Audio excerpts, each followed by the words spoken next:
So I want to welcome all of you here today for taking some time out of your busy weekends to come join me. I'm seeing a lot of new faces in the crowd. I know that this is not a typical thing that you do on a Saturday afternoon, especially when there's not an election right on the horizon. What are we doing here? Why are we sitting in a room when there's not even an election called? It's all about the nomination contest, and I'll speak to that in a bit.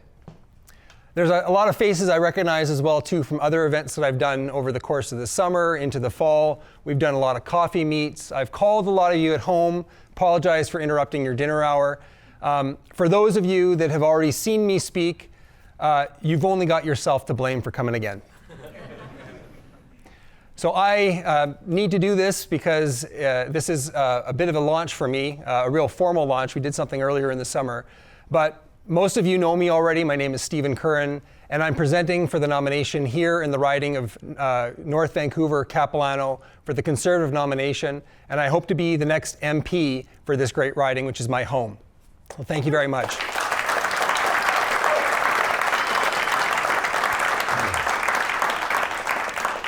But I don't want you to think about me simply as a nomination contestant. I'm also a concerned citizen. I am a small business owner and a lawyer practicing and living here in North Vancouver. I know the challenges that face small business every day. I'm a father of two. I think about my kids' future all the time. I'm also your neighbor. I'm your neighbor who thinks and feels believes very strongly that there is a better future that's possible if we apply ourselves. It's not something that's going to be given to us. It's something that we need to actually fight for.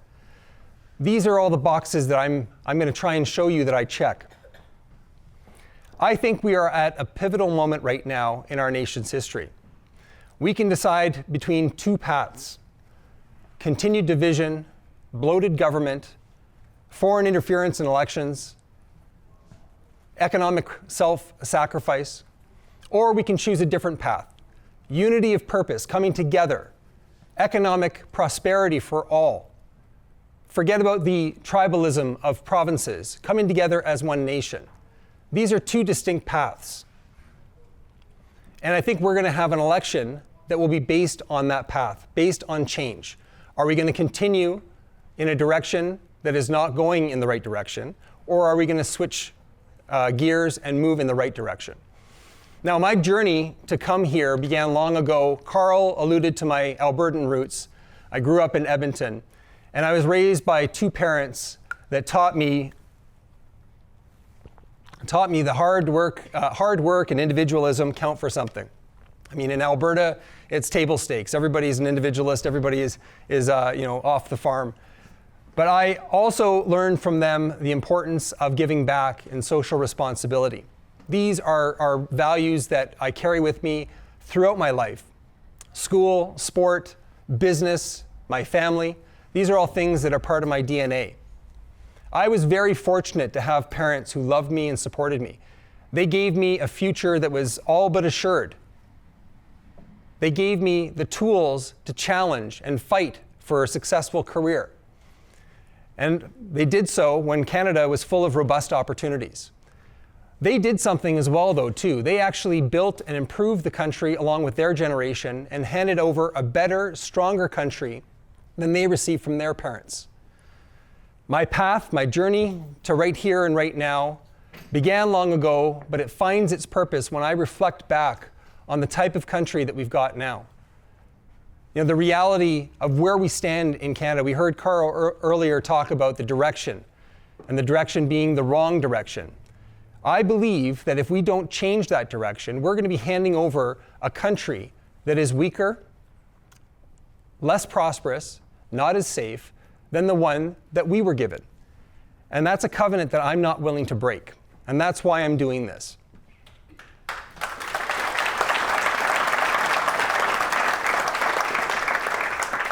So let's consider for a moment what I like to call the Great Inheritance. The Great Inheritance being the country that was handed over to Justin Trudeau and the Liberals back in 2015. You had a federal budget that was balanced, low taxes. People were taking home more money, lower taxes. What were the interest rates back then? Virtually zero. Inflation was not really much of a concern. This was a golden ticket that was handed over to the Liberals back in 2015, and they could be forgiven for convincing themselves back at that time that sunny days were ahead of them, that the era of self-balancing budgets and monetary policy that really didn't matter was going to be good enough for Canada and all Canadians. Well, their government got in the way, and this is what we're dealing with right now, a country that is in decline. I don't say that with any pride. I don't say that with any joy. I am a patriot, just like many of you, just like all of you, actually. I am a great patriot, and I want to see my country do well. I want my government, regardless of the political stripe, I want to see it do well and succeed. Because when they succeed, the people succeed. But I'm not seeing that right now. I'm seeing very little of that. We're seeing, actually, what I call the great unwinding. So we've gone from the great inheritance to the great unwinding of that Canadian success. 8 years of Trudeau's Liberals, sometimes propped up by the NDP, most occasionally. And now we're seeing an unwinding of that success story. Where are we at with regard to housing in this country? Well, housing is the topic du jour. Everybody is talking about it because we are locking our friends and family, our children, their friends and family out of a market that used to be about building something, building security, building a home for your family. And this is becoming unattainable for more and more people. Mortgage rates, average mortgage rates and down payments have more than doubled since 2015. Not enough money to buy, well, how about renting? Well, you've heard the stats on that, I'm sure too, if you pay attention to the news. Rental rates in most urban centers have more than doubled since 2015 as well. We are building a society where people cannot live close to the places that they work, close to their friends and their family. Stop into any grocery market on the North Shore, and we've got obvious evidence of inflation on a regular basis. People are having a tough time feeding their families, making ends meet. Something near and dear, I think, to most people's hearts in this room, infrastructure, transportation infrastructure, trying to get around on the North Shore. Congestion is at an all-time high, and it's the number one issue affecting, or rather afflicting, local businesses. They can't move their people, they can't move their goods, they can't recruit their staff because we have an infrastructure deficit on the North Shore. This, despite the fact that we've had a Liberal government making billions and billions of dollars of promises, and we've got 2 cabinet ministers from the Liberal Party here on the North Shore. It hasn't resulted in very much. But the great unwinding that I refer to is actually not just localized here in British Columbia, obviously. There's a national unwinding as well. Carl talked earlier about the fiscal situation. This keeps me up at night. Do you know our Prime Minister has racked up more debt than all previous Prime Ministers running this country combined over 8 years? That's astonishing. And why is that important to us? Why do we care? Because it's just numbers in a book. Well, the more debt we have, the more we're going to be servicing that debt. And what's going up? Interest rates. Well, a couple years ago, our leader tried to convince us that, well, taking on more debt's not a problem because interest rates are so low. Well, if they're low, they're eventually going to go back up, and that's exactly what's happening right now. We are spending more and more of our treasure just to keep above water. We're spending money, frankly, that we don't have, and we're not getting anything for it. This is the proposition. Productivity is something that's near and dear to my heart as well, too. Productivity translates into quality of life. How much can we make with the inputs that we've got? We've been declining for many, many years, and it even predates the Liberal government, but it's accelerated in recent years. And why? Because of our high tax, regulatory burden that we put on companies that are trying to set up shop. We do not encourage the investment in industry and capital in this country in any meaningful way that generates powerful paychecks for jobs and job seekers locally here in Canada.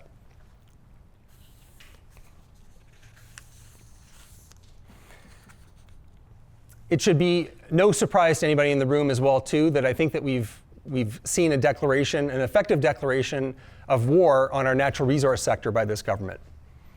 In search of their targets for 2030, their emissions targets, They want to shut down our natural resources when they fail to realize that Canada has always been an exporter of energy, always been an exporter of its resources, that the world is clamoring for its resources.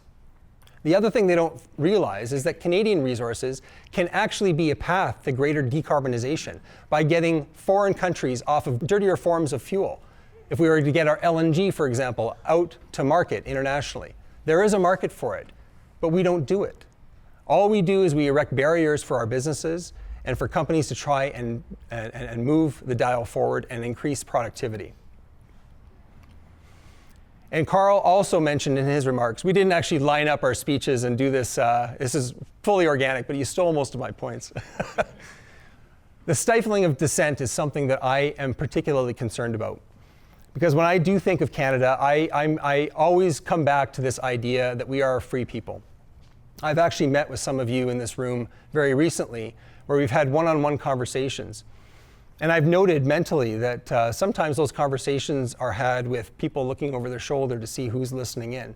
Because you don't ever want to be taken out of context, or you don't want to voice an opinion that might put you offside of somebody else's worldview. We've lost the ability to actually listen to each other. And I blame, frankly, some of that on the way that we communicate through social media, the way that we digest our information. And that I'm not going to lay at the feet of the Liberal government. But I do think that there has been an active agenda to try and divide us, to try and pit one type of person against another, one region against another. We've seen it just recently also with the carbon tax in Atlantic Canada. This has to stop. If we can't talk to each other, we're never going to have any chance of resolving the problems of national scope and import. So this has been a pretty deep and dark list, doom and gloom. This is probably the time at the dinner table, if I was having this conversation with Shuba over dinner and the kids were listening in, that my 6-year-old daughter would chime up, and what would she say? "That's dark, Daddy. That's real dark." Well, I would respond to that comment, Nikita, and to everybody else, is that we don't get to choose where we start from, but we get to choose where we're going. And that's why I've got a lot of optimism. I think we've got an election coming up, I mentioned, that is going to be a change election.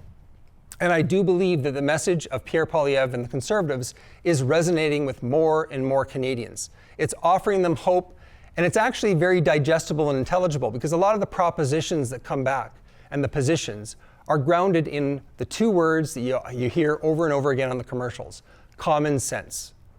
Now, what does common sense mean practically?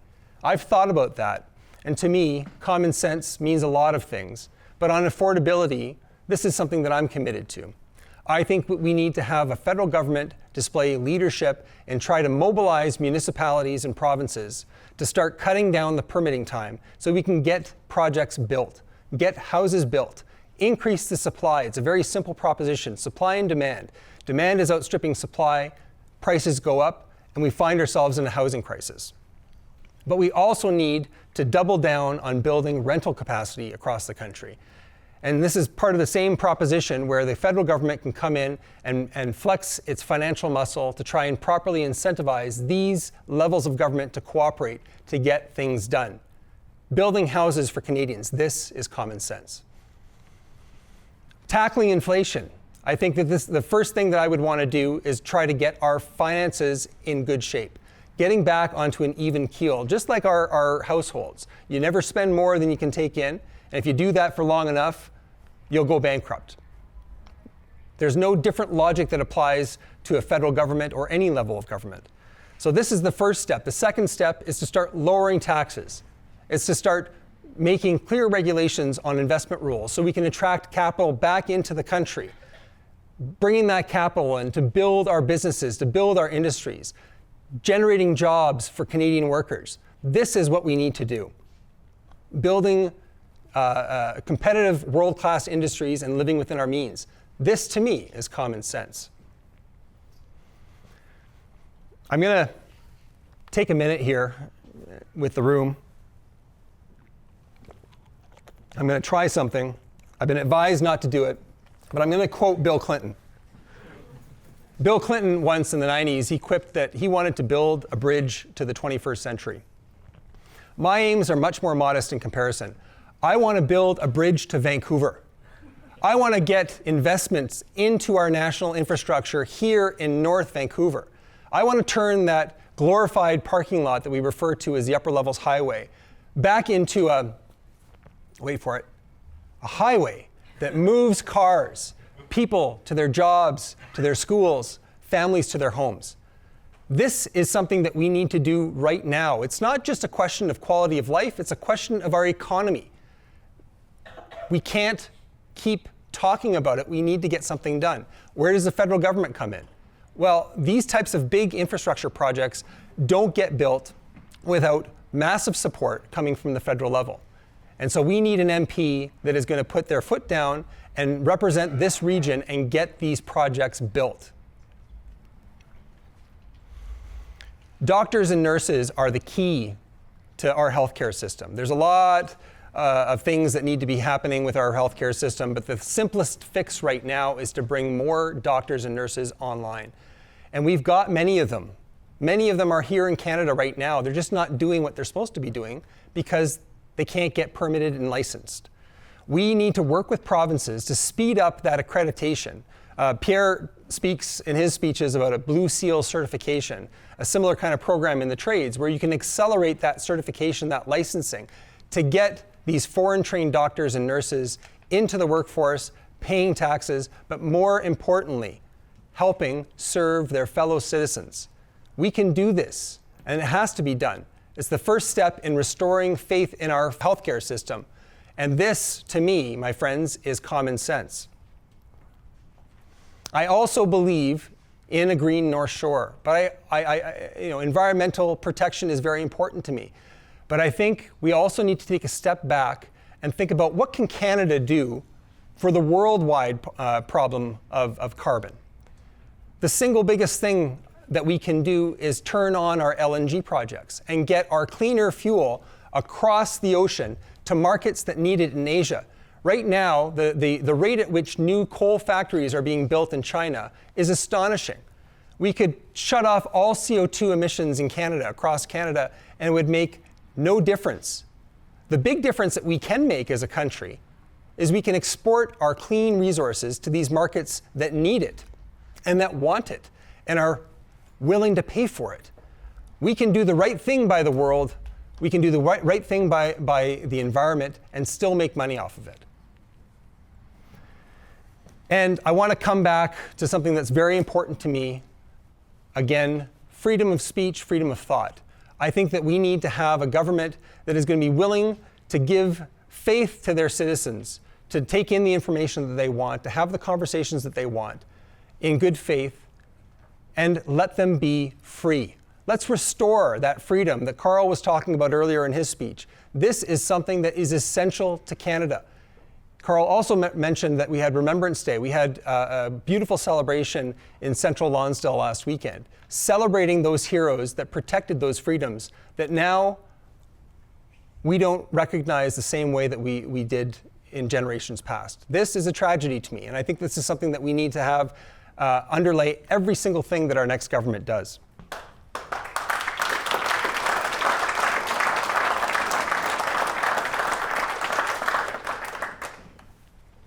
I want to take a quick moment just to underline an important note to the young Canadians. I have a very liberal, broad view of what Young Canadians stands for. I'm just outside the category. That's how broad it is. But this is a very important thing for me because I've said at the outset that I'm really doing this because of the next generation and that covenant about passing on something that's better than you received yourself. This is exceptionally important to me. But I think that the Conservative Party, is really resonating with young Canadians because young Canadians are focused on having an economy and a society that works for them. Affordability is really at the top of that list, but it's not just about houses and inflation. It's also about having the government that is committed to building world-class industries that will spin off world-class jobs, giving them a pathway to succeed, to excellence, if you will. I think they're looking for an advocate, a champion for that Canadian excellence. I want to tell all of the members of that youth community that are here today, You know who you are. You put your hand up if you want. Your message has been sent. It has been received, and change is coming.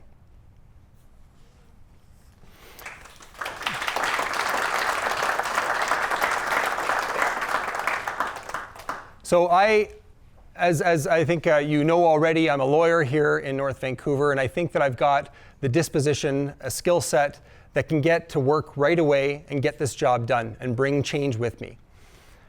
Very soon, we're going to be entering into a nomination contest. And I should probably explain something too. I've got North Vancouver-Capilano written all over the brochures and the banners. That's because our riding is undergoing a slight change. We're actually going to be losing a bit of territory on the eastern front, and we're going to be gaining a whole lot on the western front. We're actually going to be reaching into West Vancouver. The nomination contest is like a primary in the United States. You have to join the party in order to be able to cast a vote for your choice of candidate that will take on Jonathan Wilkinson and the Liberals in the next election in this riding. Sorry, I heard in the back there, what can I do? Very good question, very good question. Well, what you can do is if you're not a member, you can join the party. You may never have joined a political party before. You may have been a member of another party before and have never been a member of the Conservatives. That's fine. I'm not looking for you to commit to me at the election. I'm looking for you to exercise your judgment and try to put good people into good positions to succeed. Make me the nominee, join the party, come out and support me, and let me convince you during the general election that we've got a path and a policy platform that you can agree with. I will do my very best to make sure that you understand where I'm coming from and what I bring to the table, and I will compete for your support every single day.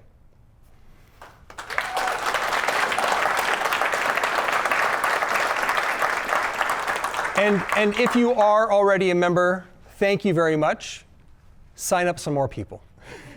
This is all a numbers game. It's all about trying to get out there and get enthusiasm and get action generated around getting a good candidate, a good competition, a good discussion of the issues, and that's what this is all about. So in that spirit of unity and shared purpose, I want to invite you not just to be a supporter of mine, but to also participate, to come alongside me. Because we have an excellent opportunity here, I think, for the coming up of the next election. We have an excellent opportunity to really make a positive change, to try something different, to go in a different direction. And it's not a view, I've had many conversations with many of you over the course of the last several months, and I learned from those conversations. You'll see my brochure. I was telling somebody earlier tonight, my brochure has a list of the top priorities right now.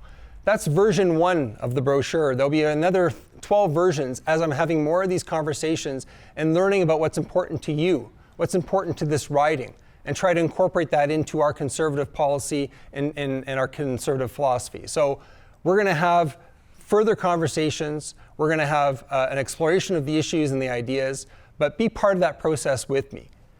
Help me, introduce me to some of your friends and your family.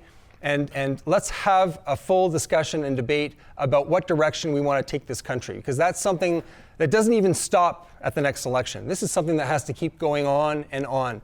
This is part of our citizenship. This is our obligation, our responsibility.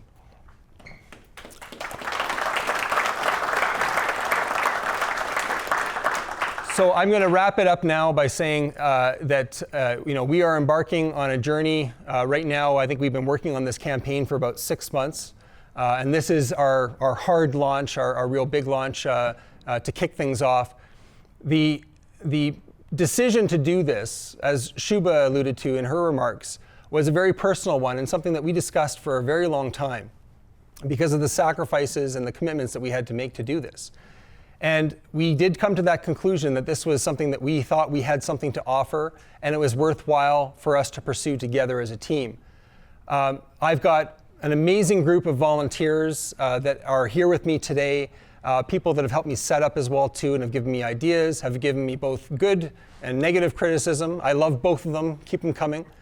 But I want to thank all of you for all of the time that you've put into this project. It really is important to me, and I know you don't do it for me. I know that you do it because it's important to you as well. And that's the ethos that I want everybody to take away. I think that this is a wonderful gathering. I think we've got probably close to 100 people here today. This is what democracy is about. So I want to thank you all. I'm going to be sticking around for the balance of the afternoon. If you have specific questions, please come up, ask the questions, give me your comments. Your feedback is welcome. But I want to leave you with this.